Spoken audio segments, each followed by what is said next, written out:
मूचेन ने भले ही यांगशी का दिल तोड़ दिया है, पर यांगशी इतनी आसानी से गिव अप नहीं करने वाली।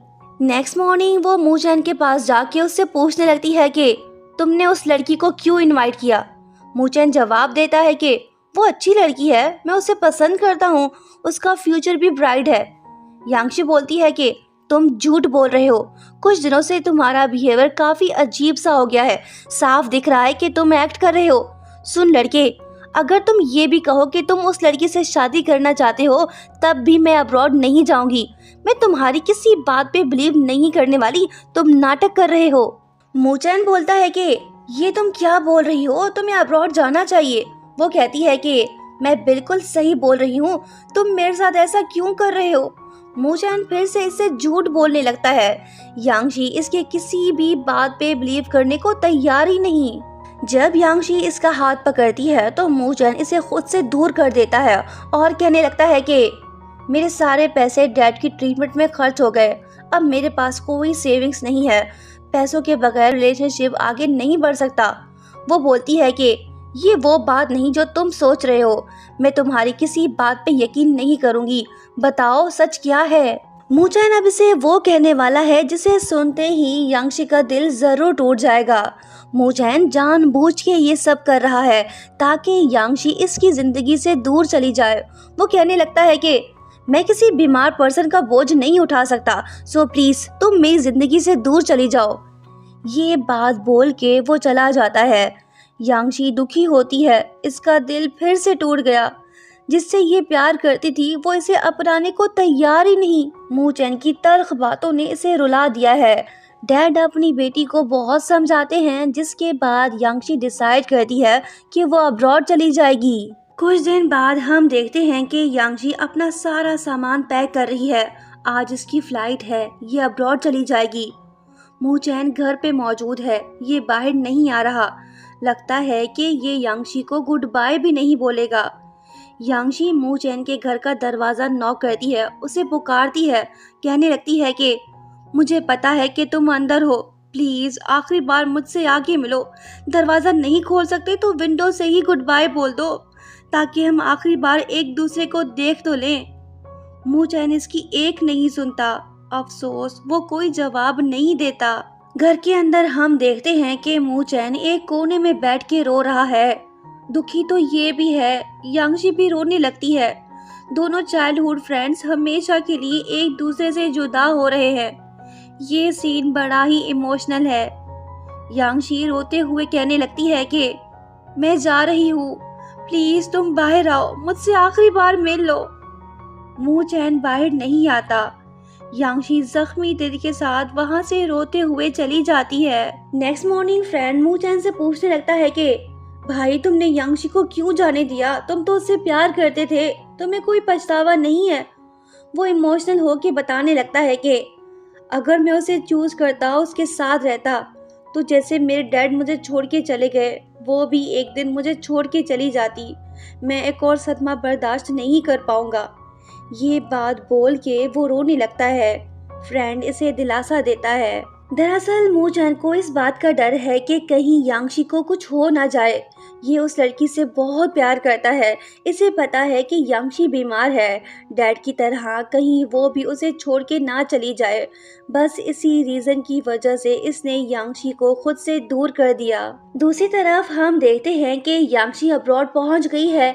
जब वो चेंजिंग रूम में अपने बैग से कपड़े निकालने लगती है तो तभी इसे मूचेन का लेटर मिलता है, जिसमें लिखा होता है कि सॉरी मेरी प्यारी दोस्त, मैं तुम्हें गुड बाय तक नहीं बोल पाया। मैं तुम्हारा उदास चेहरा नहीं देख सकता। मेरी दुआ है कि तुम हमेशा खुश रहो। मैं हर पल तुम्हारे साथ हूँ। अगर वहाँ पे तुम्हें कोई अच्छा सा लड़का मिले तो तुम उसे जाने मत देना। अगर तुम शादी करो तो प्लीज़ मुझे इनवाइट मत करना। वैसे भी मैं इतनी दूर नहीं आने वाला। मैं तुम्हें मज़ीद नहीं रुलाऊंगा। Best of luck my childhood friend. खुश रहो, हंसती रहो, तुम्हारा हर सपना पूरा हो। Good bye. ये लेटर पढ़ने के बाद तो पत्थर दिल इंसान भी रो पड़ेगा। यांगशी के आंसू नहीं रुक रहे। दोनों एक दूसरे से जुदा हो गए। मूचेन की हालत भी कुछ ज्यादा अच्छी नहीं है। इसका भी दिल जख्मी हो गया है।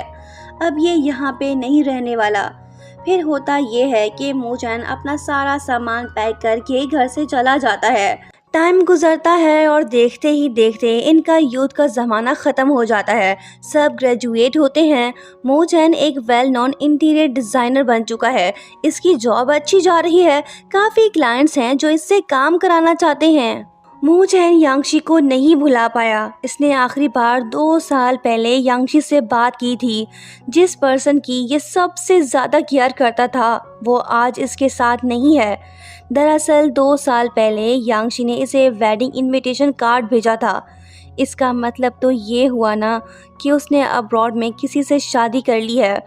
बस उस दिन के बाद मूचैन ने यांगशी से कभी बात नहीं की। दोनों चाइल्डहुड फ्रेंड्स के बीच अब किसी किस्म का कोई कांटेक्ट नहीं है। मूचैन काफ़ी पछता रहा है। अब क्या फ़ायदा पछताने का, जब मौका था तब इसने कुछ नहीं किया। यांगशी ने भी इसे समझाने की कोशिश की थी पर ये नहीं माना। सारी गलती इसकी है। अब भुगतो, गुजारो तन्हाई वाली ज़िंदगी। बहरहाल यादें तो कभी नहीं मिटती। क्या ज़माना था, दोनों फ्रेंड्स साथ थे, एक दूसरे के पास थे, ज़िंदगी अच्छी चल रही थी। फिर ये भाई साहब जिद पर अड़ गए और दोनों बिछड़ गए। नेक्स्ट सीन में हमें पता चलता है कि यांगशी चाइना वापस लौट आई है। ये सबसे पहले अपने घर जाती है। वहाँ पहुँचते ही ये यादों में खो जाती है। दुखी तो ये भी है, दिल तो इसका भी अभी तक जुड़ नहीं पाया। सोचने वाली बात यह है कि इसने अब्रॉड में शादी क्यों की। थोड़ा वेट कर लेती, वापस आके मूचैन से मिलती। अगर वो इसे कोई रिस्पॉन्स नहीं देता तब भले ये शादी कर लेती। खैर आगे बढ़ते हैं। यहाँ हम ये बताते चलें कि यांगशी का डिवोर्स हो चुका है। अब्रॉड वाले बंदे ने इससे वफा ना की। इसकी लाइफ वहाँ पे बड़ी हार्ड गुजरी है। तभी तो ये चाइना वापस लौट आई है ताकि नई शुरुआत कर सके। दोनों चाइल्डहुड फ्रेंड्स आसपास हैं, एक ही सिटी में हैं, पर अफसोस एक दूसरे से मिल नहीं पा रहे। मूचैन भी अपने पुराने घर लौट आता है। ये भी काफ़ी टाइम बाद यहाँ पे आया है। ये अपने डैड को नहीं भूला। उसे याद करने के बाद इसकी नज़र कैंडी पेपर जार पे पड़ती है जो इसे यांगशी ने दिया था। आज ये इसे खोलने जा रहा है। जार के अंदर स्मॉल नोट्स हैं जो कि कैंडी रैपर में लिपटे हुए हैं। देखते हैं यांगशी ने क्या लिखा है। वो एक एक करके रैपर्स खोलने लगता है। पहले वाले में लिखा होता है कि मुझे यकीन है कि मैं मूचैन को प्रोटेक्ट कर सकती हूँ। दूसरे वाले में लिखा होता है कि आई होप हम लोग कभी फाइट नहीं करेंगे। जब मूचैन तीसरा नोट पढ़ता है तो ये बहुत रोने लगता है। दरअसल उसमें लिखा होता है कि आई एम श्योर कि मूचैन मुझे लाइक करेगा। ये पढ़ते ही इसका दिल तड़प उठता है। अब ये पछता रहा है, काश ये उस टाइम यांगशी को जाने नहीं देता तो आज इसकी ज़िंदगी कुछ और होती। बहरहाल जो हो गया उसे रिवर्स नहीं किया जा सकता। नेक्स्ट मॉर्निंग जब मूचैन कार में जा रहा होता है तो तभी उसे अपने स्कूल फ्रेंड की कॉल आती है जो इसे बताने लगता है कि भाई मुझे तुम्हें एक ज़रूरी बात बतानी है। यांगशी का 1 साल पहले ही डिवोर्स हो गया था। वो नहीं चाहती थी कि तुम्हें ये बात पता चले। अब वो चाइना वापस आई है, वो इसी सिटी में है। अगर तुम उससे मिल सकते हो तो मिल लो। बस ये सुनने की देर थी। मूचैन कार से उतर पड़ता है और यांगशी को ढूंढने लगता है। जिस लड़की से ये सच्चा प्यार करता है वो यहीं आसपास ही है। ये एक बेहतरीन मौका है। अगर इस बार ये दोनों नहीं मिल पाए तो फिर कभी नहीं मिल पाएंगे। दूसरी तरफ यांगशी बारिश से बचने के लिए एक बुक स्टोर में दाखिल होती है। इंटरेस्टिंग बात यह है कि ये बुक स्टोर बिल्कुल वैसा ही है जैसा यांगशी बनाना चाहती थी। इसने मूचैन को इस बारे में बताया भी था। तब मूचैन ने इससे कहा था कि मैं फ्यूचर में बिल्कुल वैसा ही बुक स्टोर डिज़ाइन करूँगा। ये सब याद आते ही यांगशी समझ जाती है कि ये बुक स्टोर ज़रूर मूचैन ने ही डिज़ाइन किया होगा। मूचैन भी यहीं आसपास भटक रहा है। यांगशी इसे नहीं मिल रही। फाइनली वो लम्हा आ ही गया जिसका हम वेट कर रहे थे। यांगशी ने मूचैन को देख लिया है जो कि बुक स्टोर के बाहर खड़ा हुआ है। जब ये स्टोर से बाहर आती है तो मूचैन भी इसे देख लेता है। दोनों फ्रेंड्स कई साल बाद मिल रहे हैं। यांगशी बोलने लगती है कि तुमने तो बुक स्टोर बड़ा ही अच्छा डिज़ाइन किया है। जैसा मैंने बताया था ये बिल्कुल वैसा ही है। वो जवाब देता है कि बिल्कुल वैसा नहीं है। कुछ चीज़ें क्लाइंट ने चेंज की हैं, मैंने तो पूरी कोशिश की थी कि वैसा बने। इस बारे में थोड़ी बहुत बात करने के बाद यांगशी मू चैन से कहती है कि मेरा किसी से अपॉइंटमेंट है, अब मुझे जाना होगा। फिर ये लड़की दुखी दिल के साथ वहाँ से जाने लगती है। मू चैन सोचता है कि मैंने बहुत से मौके ज़ाया कर दिए, अब की बार ऐसा नहीं होगा। ये यांगशी को रोकता है और उसके पास जाके उससे कहने लगता है कि लाओ, मुझे अपना हाथ दो। बचपन से ही इन दोनों फ्रेंड्स की एक यूनिक आदत रही है, ये एक दूसरे को इम्पोर्टेंट बात हथेली पर लिख के बताते थे, वो भी बिना पेन पेंसिल के। एक प्यार का नगमा है। आखिरकार मू चैन ने अपने दिल की बात यांगशी को बता ही दी, जो ये कई सालों से बताना चाहता था। दोनों चाइल्डहुड फ्रेंड्स फाइनली एक हो गए। ड्रामे की हुई हैप्पी एंडिंग। इसका स्पेशल एपिसोड हमने बड़ी मुश्किल से ढूंढ निकाला है। इसके बगैर एक्सप्लेन करते तो इस ड्रामे की हैप्पी एंडिंग नहीं होने दी। सैड एंडिंग हम सबको पसंद नहीं। हमें ऐसे ही सपोर्ट करते रहिए। आप सबका दिल से शुक्रिया।